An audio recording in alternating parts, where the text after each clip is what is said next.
नमस्कार, बहुत स्वागत है आपका। टीवी 100 देख रहे हैं आप और मैं हूं आपके साथ यासूब रज़ा। आइए हमारे स्पेशल प्रोग्राम का वक्त हो गया, शुरुआत की जाए।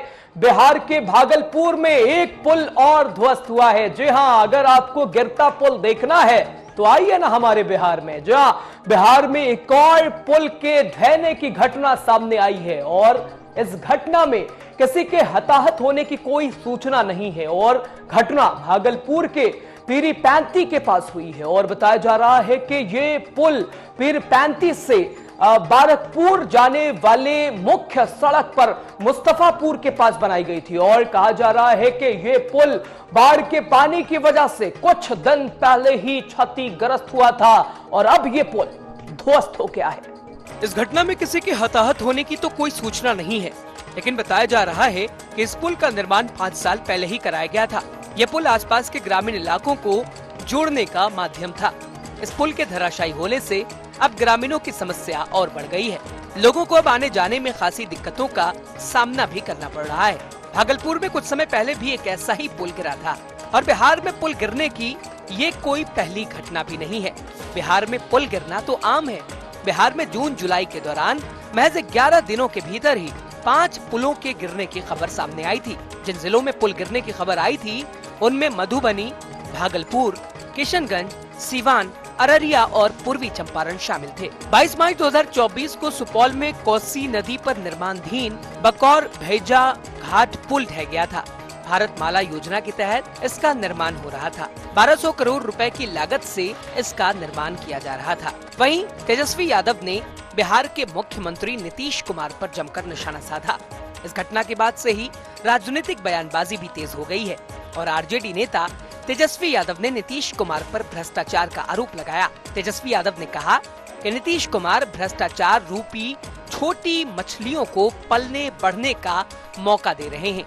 तेजस्वी यादव ने आगे कहा कि बिहार के भागलपुर में एक पुल और ध्वस्त हुआ है। नीतीश कुमार जी के शासन में भ्रष्टाचार की जड़ें जितनी गहरी हैं, पुल के पिलर उतने ही सतही हैं और वहीं इसलिए विगत 2 से 3 महीनों में ही हजारों करोड़ की लागत से निर्मित और निर्माणाधीन सैकड़ों पुल, पुलिया और मेगा ब्रिज भरभरा कर गिर चुके हैं। मजाल है आपने मुख्यमंत्री का इन गिरते पुलों के भ्रष्टाचार पर कभी कोई बयान सुना हो। इधर अलविश यादव और राहुल यादव के खिलाफ ईडी ने हाल ही में वन्यजीव मामले में पीएमएलए 2002 के प्रावधानों के तहत 52.49 लाख रुपए की संपत्तियों को कुर्क किया है और ये कार्रवाई अवैध रूप से संरक्षित प्रजातियों के सांपों और इसमें साफ तौर पर उपयोग किए गए झंगुआना के उपयोग किए गए मामले में की गई है और इस कार्रवाई ने न केवल अवैध वन्यजीव व्यापार पर रोक लगाने की दिशा में महत्वपूर्ण कदम उठाया है इस कार्रवाई ने, बल्कि इससे संबंधित व्यक्तियों में भी हड़कंप मच गया है और ईडी की कार्रवाई, ये बड़ी कार्रवाई वन्यजीव मामले में कुर्की और 52.49 लाख रुपए की संपत्तियां कुर्क की गई हैं और बिजनौर में कृषि भूमि की कुर्की हुई है और राहुल यादव और फाजिल पूरिया की संपत्तियों के ऊपर यह कार्रवाई की गई है और वन्यजीव संरक्षण के लिए ईडी की यह प्रतिबद्धता दिखी है और वन्यजीव तस्करी पर रोक लगाने का इस कार्रवाई से प्रयास किया गया है, कोशिश की गई है। कुर्क की गई संपत्तियों में उत्तर प्रदेश के बिजनौर जिले की कृषि भूमि भी शामिल है, साथ ही बैंक बैलेंस भी इसमें शामिल है जो कि 3 व्यक्तियों से संबंधित है। राहुल यादव, जिन्हें फाजिल पूरिया के नाम से भी जाना जाता है, अलविश यादव और sky digital India private limited, ये सभी व्यक्ति इस मामले में आरोपी हैं और ईडी की जांच के दायरे में भी हैं।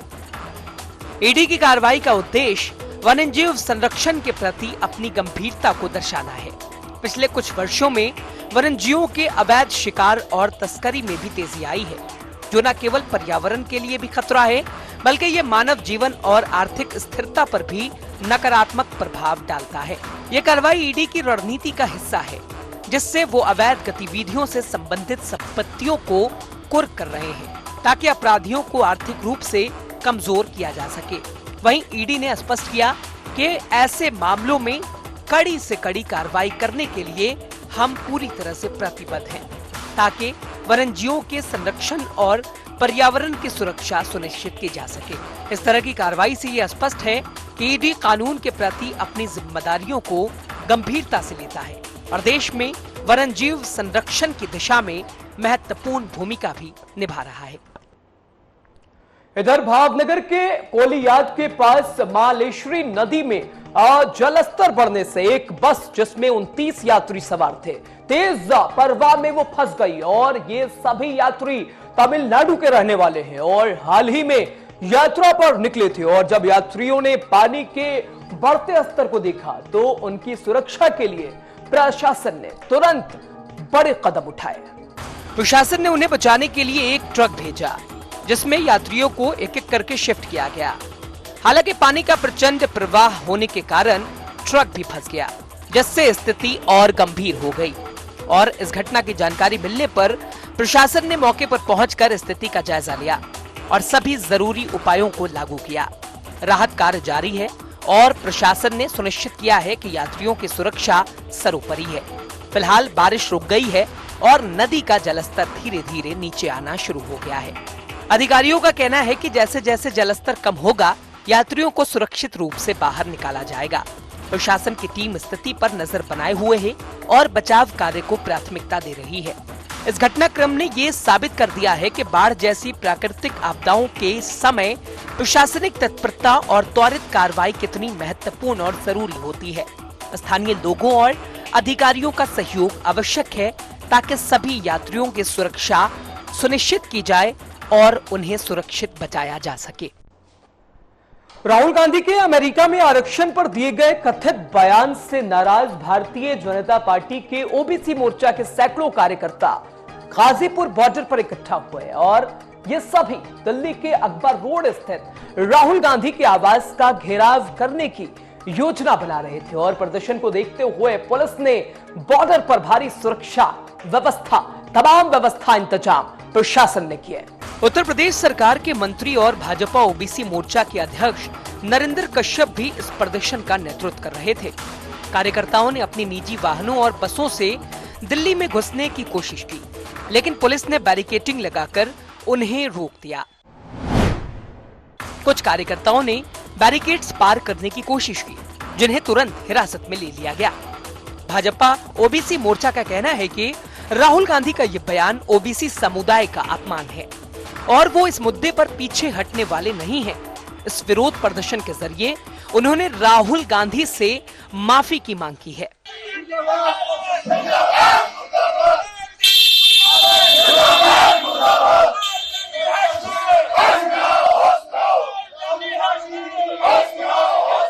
इस बीच पुलिस ने किसी भी अनहोनी से बचने के लिए भी गाजीपुर बॉर्डर पर सुरक्षा के पुख्ता इंतजाम किए हैं।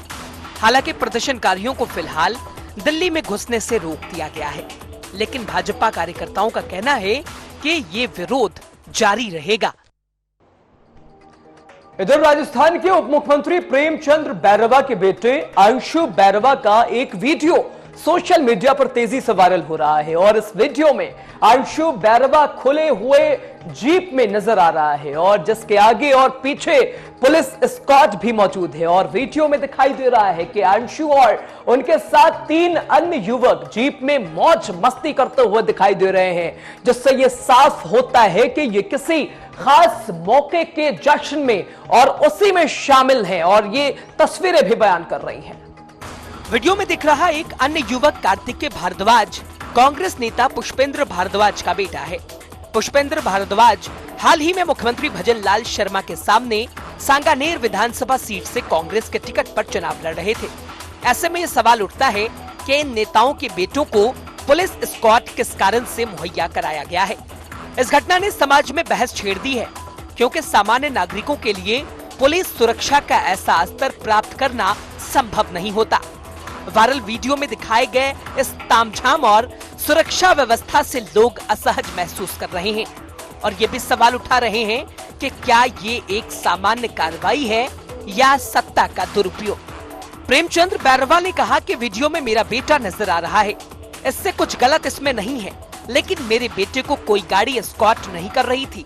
उन्होंने कहा कि वो गाड़ी सुरक्षा में पीछे पीछे चल रही थी। अगर कोई बेवजह तूल देता है तो ये उसकी मर्जी है। मेरा बेटा सीनियर स्कूल में पढ़ता है। वो अपने स्कूल के दोस्तों के साथ था। यही नहीं, यातायात नियमों की धज्जियां उड़ाने के सवाल पर डेप्यूटी सीएम ने कहा कि यातायात की यहाँ धज्जियां कहाँ उड़ी। मेरा बेटा तो अभी तक 18 साल का भी नहीं हुआ है। कि ये मेरा बच्चा अभी सीनियर स्कूल में पढ़ता है और उसके साथ में स्कूल के बच्चे वो आपसी में दोस्त हैं। और मैं तो माननीय प्रधानमंत्री जी को धन्यवाद देना चाहूंगा इस बात को कि मेरे जैसे व्यक्ति को राजस्थान का उप मुख्यमंत्री बनाया, और उप मुख्यमंत्री बनाने के बाद मेरे बेटे को अगर कोई भारी पैसे वाले लोग या उनको साथ बिठाते हैं, उनकी गाड़ी में बिठा लिया, तो उसने भी देखने का उसने मौका दिया है कि वो भी एक अच्छी गाड़ी को देखा है। तो मैं कहता हूं कि बच्चा है अभी, और अभी तो 18 साल का भी नहीं हुआ, लेकिन वो लोग दे रहे हैं तो मैं तो धन्यवाद मानूंगा कि वहां तक आज मेरे बच्चे को भी पूछने लगे जब मुझे उप मुख्यमंत्री बनाया। उप मुख्यमंत्री प्रेमचंद बैरवा के बेटे का एक वीडियो सोशल मीडिया पर जमकर वायरल हो रहा है, जिसमें डिप्टी सीएम का बेटा अंशु बैरवा कशन में खुले हूट की जीप दौड़ाता दिख रहा है। उसके आगे पीछे पुलिस एस्कॉर्ट करते हुए नजर आ रही है। उसके साथ 3 अन्य युवक भी हैं, जिसमें से एक का नाम कार्तिकेय भारद्वाज है, जो कांग्रेस नेता पुष्पेंद्र भारद्वाज का बेटा है।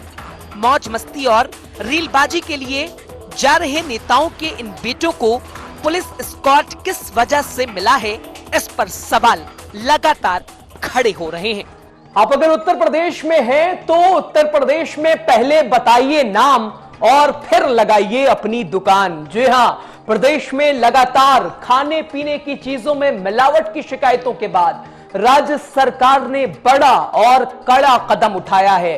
मुख्यमंत्री योगी आदित्यनाथ ने खान पान की चीजों की शुद्धता सुनिश्चित करने के लिए खाद्य सुरक्षा और मानक अधिनियम में आवश्यक संशोधन के निर्देश दिए हैं। निर्देश के मुताबिक खाने पीने की वस्तुओं में मिलावट पाए जाने पर रेस्टोरेंट और ढाबा संचालकों के खिलाफ कड़ी से कड़ी सजा की जाएगी और उन्हें सजा दी जाएगी। साथ ही खान पान के प्रतिष्ठानों की सघन जांच होगी और कर्मचारियों का पुलिस वेरिफिकेशन भी होगा। लखनऊ में एक उच्च स्तरीय बैठक की अध्यक्षता करते हुए यूपी के मुख्यमंत्री योगी आदित्यनाथ ने लोगों की सेहत और सुरक्षा सुनिश्चित करने के लिए मौजूदा नियमों में बदलाव के निर्देश दिए हैं। जहां बिल्कुल सही सुना आपने, उत्तर प्रदेश में पहले बताइए नाम और फिर लगाइए अपनी दुकान। पुलिस वेरिफिकेशन हर कर्मचारियों का कराना अनिवार्य है। यूपी में खाने पीने की चीजों में इस प्रकार के कार्य सामने आने पर सीएम योगी आदित्यनाथ सख्त दिखाई दिए हैं और सीएम योगी ने एक कार्यक्रम में कहा कि गंदगी फैलाने वाले ऐसे लोगों के खिलाफ कठोर से कठोर कार्रवाई होगी। मुख्यमंत्री ने कहा कि खाने पीने में थूक और मूत्र मिलाने की घटनाएं काफी गंभीर हैं। यूपी सरकार सभी जूस और खाने पीने की चीजों के दुकानों पर नेम प्लेट लगाने के भी आदेश दे चुकी है। पवित्र नवरात्र के मौके पर व्रती लोग फलाहार करते हैं और ऐसे में उनकी धार्मिक भावनाएं आहत न हो, इसके लिए राज्य सरकार ने ये बड़ा फैसला लिया है। सरकार ने इसके अलावा होटलों, रेस्टोरेंट और खाद्य सामग्री बेचने वाली दुकानों पर काम करने वाले शेफ और कर्मचारियों के लिए मास्क के साथ दस्ताने पहनना अनिवार्य करने और सीसीटीवी कैमरा लगाने का भी आदेश दिया है। 2 महीने पहले ही उत्तर प्रदेश और उत्तराखंड में पुलिस ने कांवड़ यात्रा मार्ग पर खाने पीने के सामान बेचने वाले दुकानदारों को बड़े बड़े स्पष्ट अक्षरों में नाम लिखने के निर्देश दिए थे, जिन पर बाद में सुप्रीम कोर्ट ने अंतरिम रोक लगा दी थी। और अब इस आदेश के बाद इसका कुछ व्यवसायी स्वागत करते हुए भी दिखाई दे रहे हैं, लेकिन कुछ व्यवसायी ये भी कहते हुए नजर आ रहे हैं कि ये भाईचारा, हिंदू मुस्लिम भाईचारा, गंगा जमनी तहजीब के खिलाफ भी नजर आ रहा है।